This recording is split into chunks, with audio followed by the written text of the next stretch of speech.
आजू जनकपुर में मड़वा बड़ा सुहावन लागे। आजू जनकपुर में मड़वा बड़ा सुहावन लागे। सीता के चढ़े लाहर दिया मन भावन लागे। सीता के चढ़े लाहर दिया मन भावन लागे। हरे हरे बसवा कटवले जनक बाबा मन में सुनना माई के बाजेला आनंद बाजा। हरे हरे बसवा कटवले जनक बाबा मन में सुनना माई के बाजेला आनंद बाजा।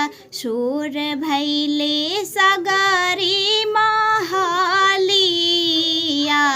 बड़ा मन भावन लागे। शोर भैले सगरी महलिया बड़ा मन भावन लागे। सीता के चढ़े लाहर दिया मन भावन लागे। धनी रे नगरिया के उमड़ल भंगिया लगली सुनरसिया के अमर सुहगिया।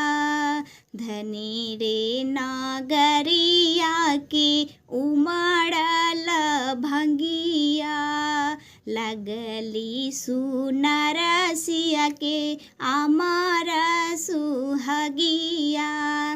चौका पुहरावला आंगनवा मन भावन लागे।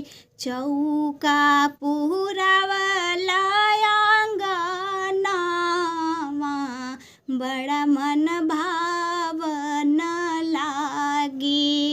सीता के चढ़े ला